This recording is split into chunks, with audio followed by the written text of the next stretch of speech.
Greetings comic book fans and welcome to the Dude Cave. I'm Jason and you are watching my weekly comic book reviews for the third week of April 2016.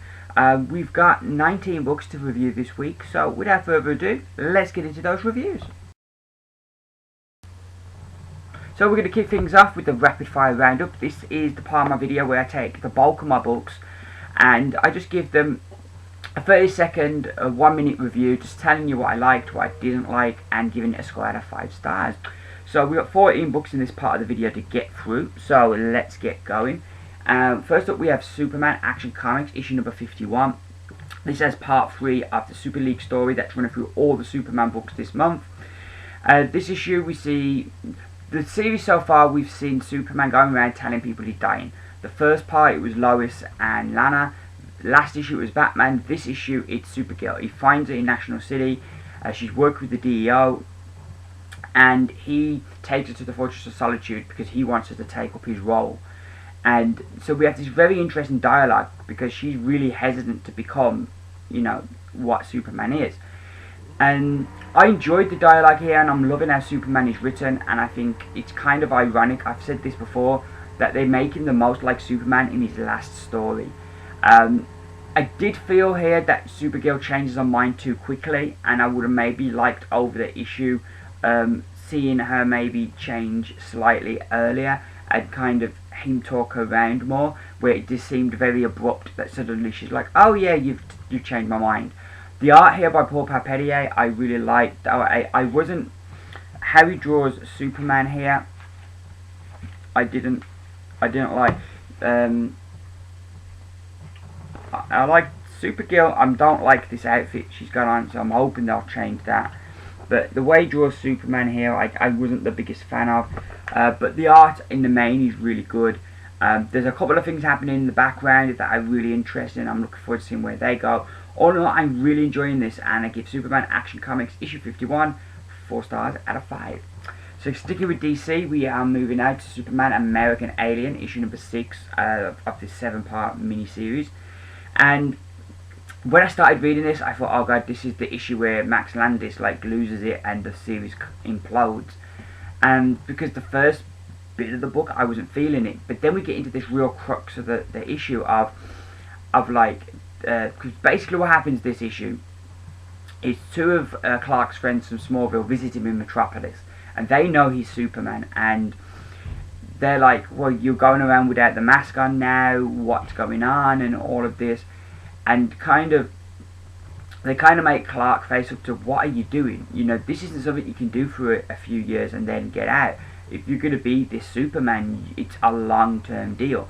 And they kind of make him face up to why he's doing this and what's going on. And so there's a real motion, there's a real kind of an interesting kind of thing going on here, and it's not so. And I think where Max Landis is here, he's not concentrating so much on Superman, this superhero. It's more this young man growing up and trying to find his place in the world. This journey he's going on to find his place in the world, and that I think that has worked really well through this series, and continues to be great. We have another cameo from a DC character. And yeah, all in all, I'm just really enjoying this series, and I give Superman American Alien, issue number 6, 5 stars out of 5. Now, our final Superman book of the week, it is Superman Lois and Clark, issue number 7. And this is the issue we've kind of been building to, as Lois and Clark have to tell their son about who they are, because he has got superpowers now, just like his dad. So they need to tell him who he is, and kind of why he's got these powers and who they are. And so, like, it feels like we've been building to this since this series began. So it's really nice that we get the culmination of that, and I liked how that scene went. We also have that the search for the Oblivion Stone continues, and that looks like it's going to reach a climax next issue. In many ways, this issue is just a building issue, but they do such a good job with all the different things they have to move to set up for next issue, that this was another enjoyable read, and I give Superman Lois and Clark, issue number 7, 5 stars out of 5. So now moving on to Marvel, and we have Astonishing Ant-Man issue number 7. This kicks off a brand new arc, and the thing that I find really interesting is that the second arc of this series, and we still don't know how Ant-Man ends up in prison. You can kind of see the road getting clearer, how he's going to get there, and I'm thinking it's going to be something to do with the daughter, him maybe taking the blame for her crimes. But while this feels very stretched out into us getting to our destination, it is an enjoyable ride, and this is another enjoyable issue, as things are looking like they're actually starting to work out for Scott, and you know disaster is just around the corner. Still a very enjoyable read, even if it does feel like we're taking a while to get to where we need to get to. But I give Astonishing Ant-Man issue number 7 4 stars out of 5. Next up we have Captain America Sam Wilson issue number 8. This is a standoff crossover issue. It kind of sets up the gap of what happened in the last issue of Captain America and what happened in all different Avengers. This bridges the gap between those two comics. We have Steve dealing with now being young, and I liked that. Sam dealing with what does this mean for him now? Is he still Captain America? So I like that. I like how Barry Zemo is written here. I thought that was really good, and how we get to learn his plan, and we get a bit more what actually the villains are up to.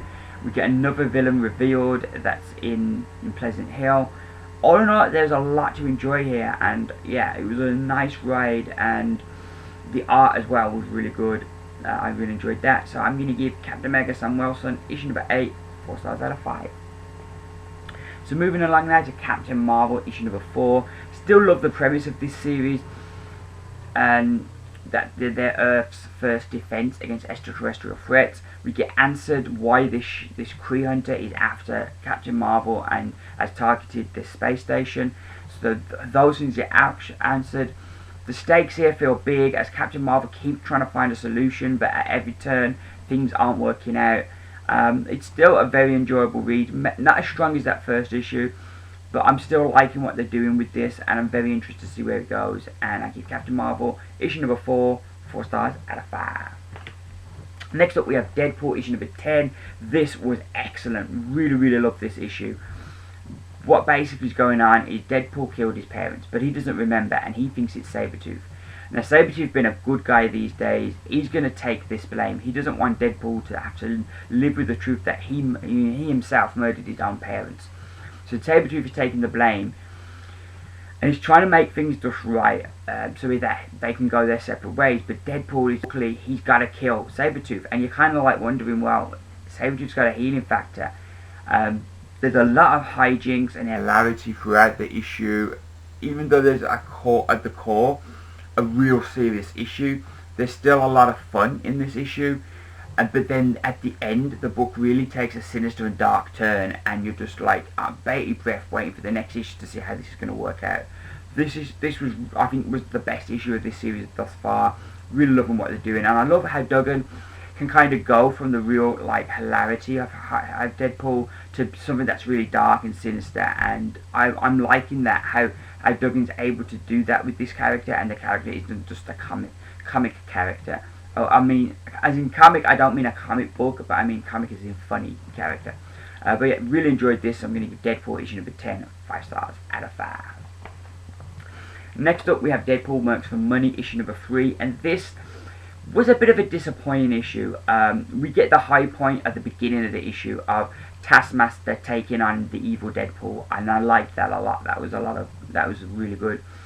But then the bulk of the issue is this auction, as Deadpool as this robot that can tell the future, and all these villains are kind of bidding on this robot. And I just kind of felt there wasn't much story there. Credit to Cullen Bunn, he gets the maximum out of the least. But it just kind of felt like when we get to the end, it just felt like to this whole story there isn't that much depth. And I'm going to give Deadpool Works for Money issue number 3 3 stars out of 5. But there's still some good stuff in there. We then have Extraordinary X-Men issue number 9. This is the second part of their Apocalypse Wars story, and it seems like each X-Men book has their own kind of thing with the Apocalypse Wars, and at the moment they aren't linking up. They're all a separate thing, so that's going to be interesting, how whether they're all going to be their separate story with the one commonality being Apocalypse, or if at some point they're all going to join up these 3 separate stories. But this issue, we kind of find out what happened to Colossus and his young group of X-Men, because they were in the future for a year before the other X-Men got there at the end of last issue. So this issue we're kind of filling in, well, what happened to them. How did Colossus become a Horseman? What happened to our young X-Men who were there for a year? I really like the journey here. No, please. Oh, sorry about that. My clock counter paused, and I thought for a minute that was it. That like my video had kind of stopped, but it hasn't. It's still going. So hopefully that means it's still playing. Anywho, getting back into this. So I like the vision of this future, because like this future Earth where all that's left of humanity is living in these spheres, and the worlds that were strong enough to survive are in these spheres, and we go through these different spheres, and like there's a magic world ruled by Scarlet Witch, there's an AI world with AI that were built by Tony Stark, there's an Inhuman world, so you have all these different worlds that are there, and I really like that. I found that each of these different possible futures interesting. My kind of gripe with this issue is we end where we started, and so while it was a fun read, you don't feel like the story's advanced any, and our knowledge hasn't advanced any really. Everything we learned this issue while being fun, you know, you could have done in shorter time, and I kind of felt a bit shortchanged because it felt like we'd not made no progress. But there is good stuff here, so I'm going to give it 3 stars out of 5. So moving right along now to Power Man and Iron Fist issue number 3. This continues to be a really enjoyable read. I'm loving the dynamic between Iron Fist and Luke Cage. I think that works really well. While the Iron Fist in this is completely different to the Iron Fist that was in Iron Fist The Living Weapon we read last year, and Jessica Jones is different as well. The way these characters are works for this story and works for this book, so you can kind of overlook that. And plus, I haven't got that much of a history with these characters, so it isn't like my opinion of what they should be like is set in stone. But it's an enjoyable read. The interactions are good. You can see Jenny is going down a very dark path, and even Black Mariah is beginning to kind of fear for her. I'm really interested to see where we're going to go. There's some really funny moments here, and I like how the issue builds and where we end up. And yeah, this continues, like I say, to be a fun read with Power Man and Iron Fist, issue number 4, 4 stars out of 5. So next up we have Spider-Man Deadpool, issue number 4. This was another excellent read. The basic gist of the story is that Deadpool has been hired to kill Peter Parker, and he thinks Peter Parker is doing evil things with Parker Industries, so he's took the job and he's going to do it. But at the same time, he wants to get closer to Spider-Man because he wants to be friends. And Spider-Man, after his life was saved by Deadpool, kind of thinks that maybe there's hope for Wade. Maybe Wade is changing. So we get this issue, they go out on a double date and they hang out, and there's lots of hilarity. Some really funny stuff goes on here, and I really enjoyed it. But then the book at the end is kind of really shocks you after being this really fun issue, in many ways similar to the Deadpool issue this week. Having a really light-hearted, in many ways, issue, and then at the end it's really shocking and dark, and I like that, and I'm really enjoying this book. I think while I felt Deadpool was really strong this week, this is probably my favourite Deadpool book right now, and I give it 5 stars out of 5, no doubt about that, really. We then have Star Wars Obi-Wan and Anakin, issue number 4. What I'm liking what Charles Soule's doing here is we're getting these flashbacks to seeing the beginning of Anakin's relationship with Palpatine and the beginnings of Palpatine's manipulations. So I really like that. The modern day stuff is really good as well, as we're learning about who sent the distress signal and why the open and the closed work together to try and help Obi-Wan find this place. A lot is more revealed here, and I'm really enjoying it. And this was one of those books I went into with not really high hopes for, but I'm coming away from. I'm really enjoying it, and I give Obi-Wan and Anakin issue number 4, 4 stars out of 5. So next up we have Divinity 2, issue number 1. One of the things I love, like Valiant, they make some of these books. You've got a cardboard cover, you have book 1 in there, and in the back we have all this extra content of showing the stages of putting the book together, and it just those things, and it's still $3.99, and like Marvel could learn something from Valiant in that way, in how they make some of their books feel so special. And I think it's to be commended to Valiant. Divinity 1, I wasn't the biggest fan. I enjoyed it, but I don't think I loved it as much as most. This, however, I really love this first issue. The basic premise is that the space flight that made Abram into Divinity, there were 2 other astronauts on this flight that he left behind, and we get to find out what happened to them. And I really like this. It's kind of like we have Dark Divinity in a way, and we get the origin story of this other astronaut and how they get their powers, and kind of them returning to Earth. And I just really enjoyed this. I loved the character. I loved how they fleshed her out. And yeah, this was just a lot of fun. A really good read. And I give Divinity 2 issue number 1 5 out of 5 without a doubt. So our final book is X-O Manowar issue number 46. This issue, everything comes to a head. We have the showdown between Arik and Trill, which is really good, and I really enjoyed the issue. And I like how the story, kind of the beginning and the end, is kind of narrated by the High Priest, and that kind of ties into our cliffhanger at the end, as it looks like these 2 enemies are going to have to end up working together because a bigger threat arrives on Earth. So yeah, still really enjoying this, and I give X-O Manowar issue 46 4 stars out of 5. So that is my rapid fire roundup. Next up, let's find out what 5 books made my comics of the week.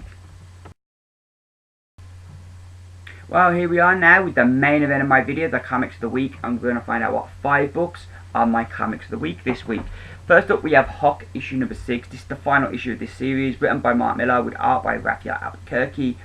I really loved the character of Huck, and the last issue ended on a hopeful end with him breaking out of the cell that he'd been kept in. So this issue we get to see he and Mother actually get some payback, and it's a really nice journey, and I like where the book ends up. It was a fun read. It was uplifting, a really positive ending for Huck, which was really cool. The art here by Albuquerque I also really loved. Just the way he kind of puts everything, the way the book is coloured, I just really enjoyed. And I like how the villain got his comeuppance, and I thought it was a kind of poetic justice that what he gets. Again, like I've already said, I love Huck as a character, and this guy just basically wants to do good deeds, and even kind of to the woman that kind of started off all this bad stuff, even at the end he's kind of kind to her, to show what kind of like a really nice guy Huck is. This book has just been a real joy. If you like Superman, this book is kind of like an alternate version of Superman. It's like Mark Millar's getting his opportunity to write Superman. So if you like Superman, I think you'd like this book, and it'd be worth trying out in trade. This just has been an absolute joy. And while I'm sad to see it come to an end, it does go out on a high note, and I give Huck issue number 6. I'd give this book definitely 5 stars out of 5 and make it one of my comics of the week. So next up we have, also from Image, we have Tokyo Ghost issue number 6, and this issue we kind of get it explained about Tokyo Ghost. What is Tokyo Ghost? Why is the book called Tokyo Ghost? By the end it makes sense. The bulk of this issue we kind of get to catch up on what's been happening since the last issue when they destroyed Tokyo, and this kind of place that these people were living outside of technology in. We kind of get to see this place, kind of the aftermath, and we get to see what's happened to Dent now that he's completely submerged in all of his virtual reality, all of his TV shows, how he is now, and kind of how he is without having Debbie Decay around, and how she kind of really kept him under control, and he just totally gives into the rage now. So it's a really interesting issue. Loved where we ended up. I'm really enjoying this series, and it was really good to have it back. I'm loving Sean Murphy's pencils. Matt Hollingsworth is just, as always, is an absolute legend when it comes to the way he colours the book. And it's just a really good read. This like dark future, but there's this glimmer of hope with our Tokyo Ghost. I'm really excited to see where we're going to go next with this, and I make Tokyo Ghost issue number 6 one of my comics of the week. So next up we have, now from Marvel, we have Mighty Thor issue number 6. What I really loved about this issue is we start off with Dowderman's art, and we have Loki meeting up with Dario Agga, and Agga doesn't totally trust Malekith, and he kind of wants an insurance plan because Malekith is amassing all this magic, and Dario, like, if he kind of decides to turn on me, I've got no defense. I need help. So he's going to make this agreement with Loki, and Loki kind of then recants this story of the last time somebody from Earth asked for his help. And we go back to like the Viking days, and we have this different artist draw this part of the book. The Viking era is done by Rafael Gares. And what I loved is the way that the Viking era has its own kind of look, and we get this story of this Viking, and how he enlisted Thor's help, but then he kind of got jealous because Thor was getting so much of the credit, and then so he didn't pray to Thor. So Thor helped his enemies because they prayed for him, and he lost everything, and he was bitter and angry to Thor, so he calls in Loki for help. I really enjoyed the story. There's a kind of really mythic feel to it, that the book, while I've enjoyed the book, it hasn't had this kind of mythic feel since the whole God Butcher storyline with Esad Ribić's great art, and we kind of get that back here, and it feels like this old time saga. And I really enjoyed the whole Viking stuff. I love Vikings anyway. It's part of history that I'm really fascinated by. So to have that in here was something that I really enjoyed. But then at the same time, how kind of they make it relevant to the present, I'm really interested to see kind of with where we end up, kind of what's the punchline going to be next issue. But yeah, this was really good. Really enjoyed this.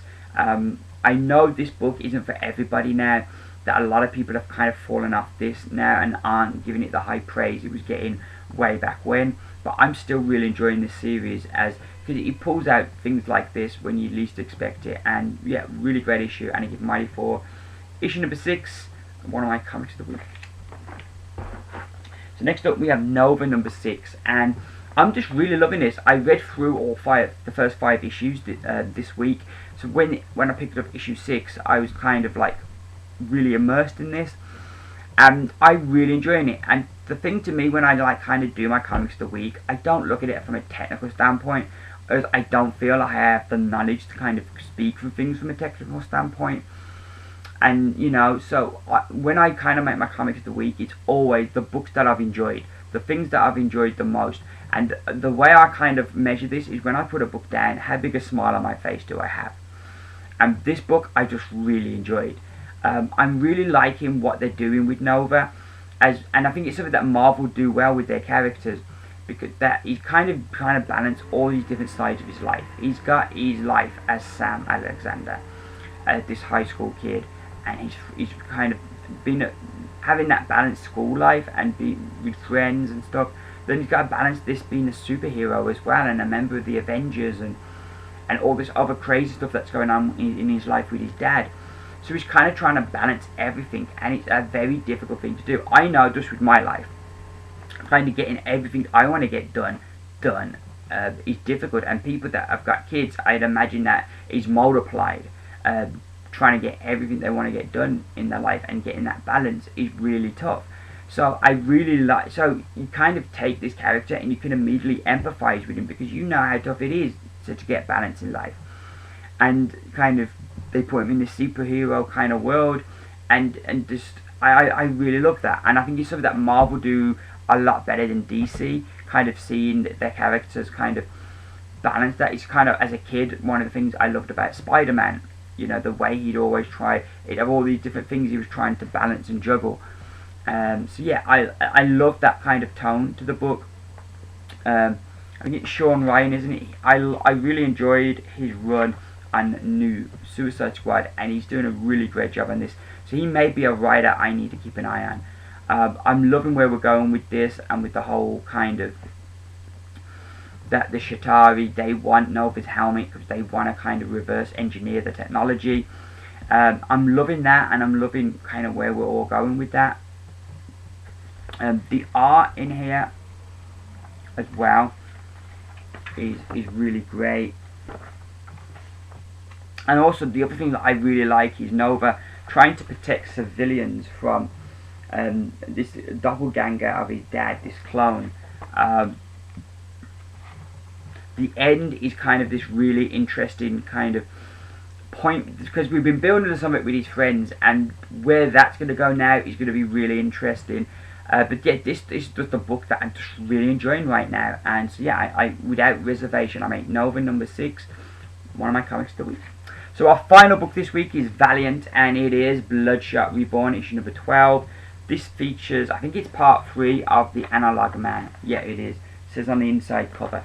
Like Divinity, this has got a cardboardy kind of cover, and in the back we have kind of how they put the book together, all for $3.99. So again, they do a really bang up job.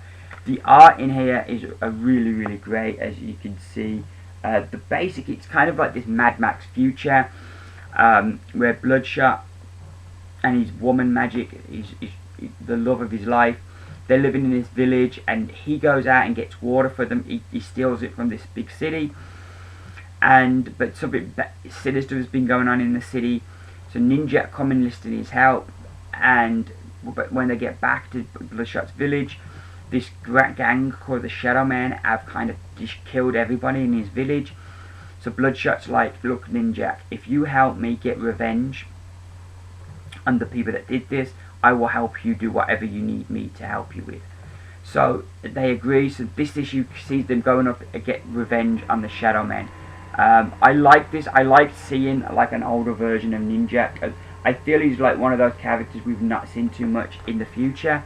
We've seen kind of other characters still be around the Valiant universe in the future, but he's one that's not been there. So it's really cool seeing the older version of him.